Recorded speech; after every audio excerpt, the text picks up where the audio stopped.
गृह मंत्री बने हैं तब से दिल्ली की व्यवस्था और ज्यादा खराब होती जा रही है। इनसे दिल्ली संभल नहीं रही है। दिल्ली का बहुत बुरा हाल हो गया है। दिल्ली की कानून व्यवस्था का बहुत बुरा हाल हो गया है। आए दिन मर्डर हो रहे हैं।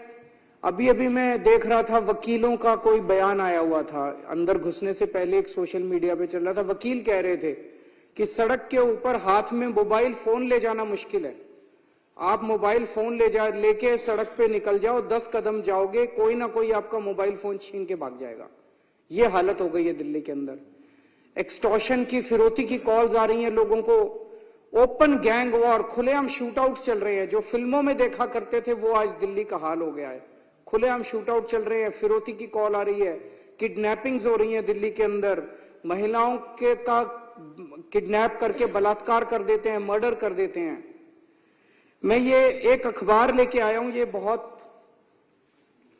नामी गिरामी अंग्रेजी का अखबार है देश का। ये पूरा इसके अंदर ये दिल्ली की कानून व्यवस्था को लेके छपा हुआ है। गैंग्स एंटर द नेबरहुड, आपके पड़ोस में गैंग वॉर शुरू हो गए हैं। इसमें अगर आप 3-4 ही रोंगटे खड़े हो जाएंगे ये पढ़ के। 13 सितंबर को ग्रेटर कैलाश दिल्ली की, मैं कहूंगा संभ्रांत अमीर कॉलोनी है।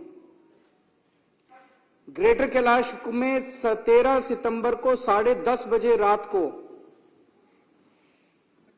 एक जिम ओनर नादिर शाह, जो कि बहुत बड़ा बिजनेसमैन था, उसको कथित तौर पे लॉरेंस बिश्नोई के एसोसिएट्स ने गोली मार के उसकी सरेआम सड़क के ऊपर हत्या कर दी।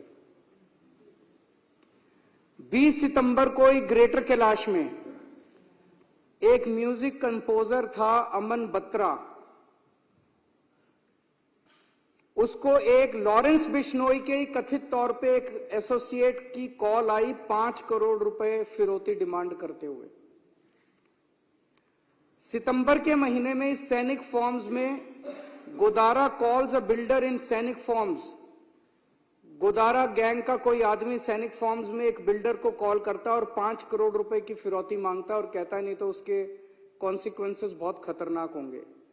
30 सितंबर को वसंत विहार में real estate developer gets a WhatsApp call from a man claiming to be US based gangster and Lawrence Bishnoi associate Goldy Brar, और 2 करोड़ रुपए की फिरौती मांगी जाती है उस रियल एस्टेट डेवलपर से। 26 सितंबर को नारायणा में 20 राउंड ऑफ बुलेट्स चलते हैं एक लग्जरी कार शोरूम में, और शूटर्स पीछे अपने एक नोट छोड़ जाते हैं जिसमें लिखा होता है भाऊ गैंग। 18 जून को बर्गर किंग राजौरी गार्डन 9:30 बजे रात को 39 राउंड्स ऑफ गोलियां चलाई जाती हैं अमन जून के ऊपर, उसको मार दिया जाता है लॉरेंस बिश्नोई के राइवल हिमांशु भाऊ की तरफ से। सराय काले खां में over a dozen shots ring out as a team of Delhi police pursued 2 men allegedly associated with Lawrence।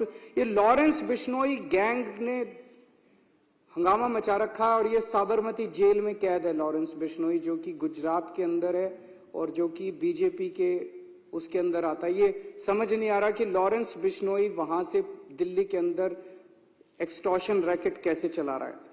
26 October बम्बीना gang firing outside a businessman's house in Pitampura, rupees 10 crore extortion amount sought। November 7, Kapil Sangwa's Nandu gang, shooters fired outside a hypermarket in Paschim Vihar। Southwest Delhi, firing at motor shop in Najafgarh। November 5, Jitendra Gogi gang, firing outside plywood shop in Nangloi, firing at property dealer's office in Alipur। अगस्त के महीने में Anmol Bishnoi gang led by Lawrence's brother Shahdara based jeweller alleges the gang demanded 2 crore rupees in ransom।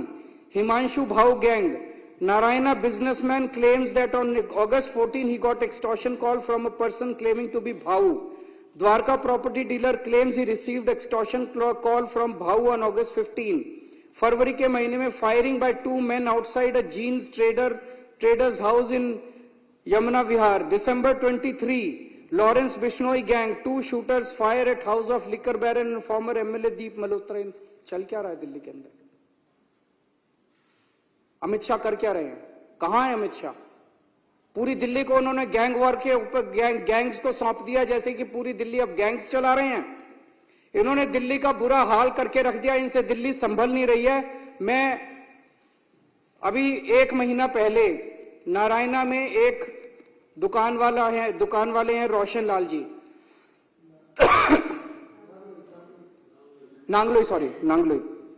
Nangloi में एक दुकान वाले हैं रोशन लाल जी। उन्होंने 8 बजे सवेरे दुकान खोली और 9:15 बजे 2 मोटरसाइकिल पे सवार आए और उनकी दुकान के ऊपर उन्होंने अंधाधुंध गोलियां फायरिंग करनी चालू कर दी। मैं उनसे मिलने के लिए गया परसों, इन्होंने बीजेपी वालों ने मेरे को वहां जाने नहीं दिया, इन्होंने मेरे को रास्ते में रोक लिया। मैं अमित शाह जी से कहना चाहता हूं, केजरीवाल को मत रोको, क्राइम को रोको, अपराध को रोको। मेरे को रोकने की क्यों जरूरत पड़ी? इसलिए जरूरत पड़ी क्योंकि ये छुपाना चाहते हैं, ये अपराध छुपाना चाहते हैं, ये क्राइम छुपाना चाहते हैं। अगर इन्होंने सही काम किया होता, क्या जरूरत थी मेरे को रोकने की?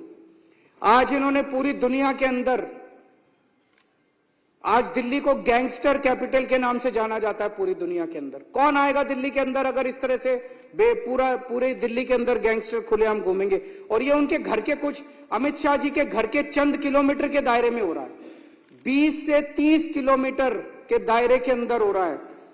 गोविंदपुरी में 23 नवंबर को पुलिस कांस्टेबल किरण पाल, 28 साल का किरण पाल था, उसकी चाकू गोद के हत्या कर दी गई अमित शाह जी के घर से 13 किलोमीटर की दूरी पे।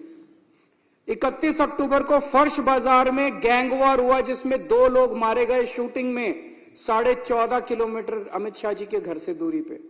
21 अक्टूबर को करोल बाग में एक महिला को किडनैप करके उसका बलात्कार कर दिया गया, मात्र 9 किलोमीटर की दूरी अमित शाह जी के घर से। आज हर बिजनेसमैन और हर महिला डरे हुए हैं। बिजनेसमैन के साथ मॉडस ऑपरेंडी ये है कि पहले उसके पास कॉल आती है, उसको कहा जाता है इतने पैसे यहां पहुंचा दे, और खबरदार, ये जो मैं बता रहा हूं ये तो वो सारे आंकड़े हैं जो पुलिस के रिकॉर्ड में है। इससे 3-4 गुना आंकड़े तो वो होंगे जो पुलिस को बताए ही नहीं बिजनेसमैन ने। किसके पास कॉल आती है और उसको कहा जाता है इतने करोड़ रुपए वहां पहुंचा दे और पुलिस को मत बताइए, खबरदार जो पुलिस को बताया तो तेरे फलाने को मार देंगे। आधे से ज्यादा लोग तो बताते ही नहीं है। और फिर अगर वो पैसे ना पहुंचाए तो अगले दिन उसकी दुकान के ऊपर कोई फायरिंग करने पहुंच जाता है। पूरे दिल्ली के अंदर एक ऐसी साइकिल बन गई है, बिजनेसमैन बिजनेस छोड़ के दिल्ली के बाहर जा रहे हैं, बच्चे बेरोजगार हो रहे हैं, और जो बच्चे बेरोजगार हो रहे हैं वो अब इन शूटरों और गैंगस्टर्स के साथ ज्वाइन करते जा रहे हैं। 17-17 साल के बच्चे 5-5 हजार 10-10 हजार रुपए के अंदर गोलीबारी और शूट आउट और मर्डर करने के लिए तैयार बैठे हैं दिल्ली के अंदर। ये ऐसी खतरनाक साइकिल दिल्ली के अंदर बनती जा रही है जिसको देख कर सुन के ही रोंगटे खड़े हो जाते हैं। और ये लॉरेंस बिश्नोई कौन है? अमित शाह जी को बताना पड़ेगा कि लॉरेंस बिश्नोई को क्या भारतीय जनता